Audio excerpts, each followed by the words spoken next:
UPSC 2024 की मुख्य परीक्षा भी चल रही है। तो मेन एग्ज़ाम जो 2024 का है उसका एक प्रश्न पत्र जो है निबंध से संबंधित है, उस पर हम लोग चर्चा करेंगे। तो देखते हैं क्या फॉर्मेट रहता है और इस बार के निबंध किस तरह के रहे हैं। तो जो पेपर आता है हिस्से का मेंस में वो टोटल 250 मार्क्स का रहता है।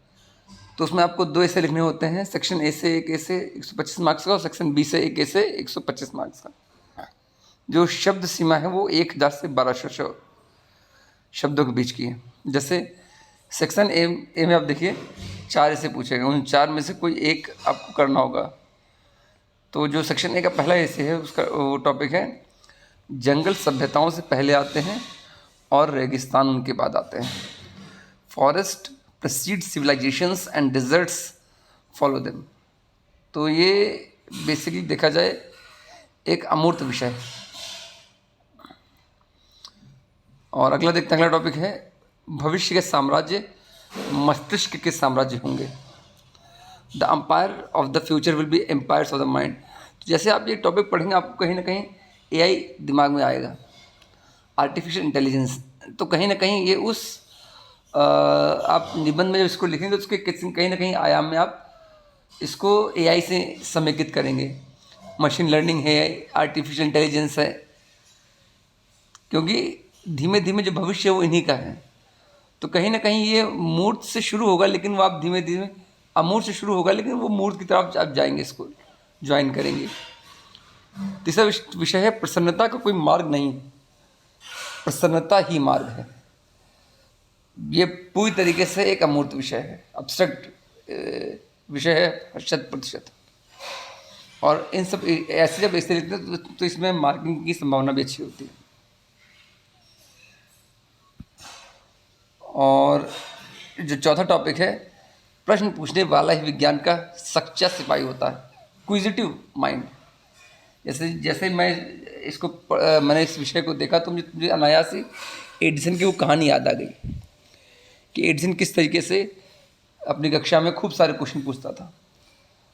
और कक्षा में तो उसको मूर्ख बच्चे की संज्ञा दे दी गई, लेकिन उसने आगे चल के जो आविष्कार किए वो निश्चित रूप से उन्होंने इंसानियत को, मानव समाज को एक नई दिशा की ओर उन्मुख किया। तो इन 4 में से एक विषय चुनना होता है। और सेक्शन बी जो टॉपिक है उसमें देखिए सोशल मीडिया युवाओं में छूटने का डर पैदा कर रहा है, जिसके कारण उनमें अवसाद और अकेलापन बढ़ रहा है। Social media is triggering fear of missing out amongst the youth, precipitating depressions and loneliness. जो इस सोशल मीडिया के जो निगेटिव इम्पैक्ट्स हैं उसकी ओर ये इशारा कर रहा है। तो काफ़ी विश्लेषण करके आप इसको लिख सकते हैं। तो ये बेसिकली एक मूर्त विषय के तौर पर इसको हम देख सकते हैं। छठा विषय है कि लगभग सभी मनुष्य प्रतिकूल परिस्थितियों का सामना कर सकते हैं, लेकिन किसी व्यक्ति के चैत्र के परीक्षण के लिए उसे शक्ति प्रदान करके देखिए। Nearly all men can stand adversity, but to test the character give him power.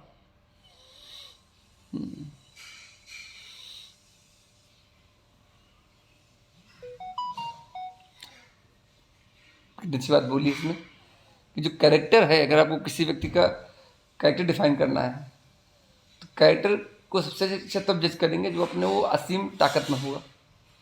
अगर वो शक्तिहीन है तो निश्चित रूप से वो चैतवान होगा ही होगा, क्योंकि उसके पास चैत्र पतित होने के लिए कोई संभावना ही नहीं है, कि कमज़ोर व्यक्ति है। लेकिन जब उसको आप शक्ति देते हैं और उस शक्ति के अधीन रहते हुए भी वो व्यक्ति अपने कैरेक्टर के प्रति स्ट्रांग रहता है, तो वो व्यक्ति वाकई में उसका जो एटीट्यूड है वो बेहद ही अच्छा रहेगा। अगला है व्यापक परिणाम वाले सभी विचार हमेशा ही साधारण होते हैं। All ideas have large consequences and are always simple. गलत होने की कीमत कुछ न करने की कीमत से कम है। The cost of being wrong is less than the cost of doing nothing. तो ये आपने विषय देखे तो सेक्शन बी से एक करना होता है, सेक्शन ए से एक करना होता है। तो इस तरह का आप अभ्यास करेंगे तो आप आगामी जो आने वाली संघ लोक सेवा की मुख्य परीक्षाएं हैं उनमें आपको काफ़ी इससे हेल्प होगी। So don't forget to share, like and subscribe my channel. Thank you for watching. Jai Hind, Jai Bharat.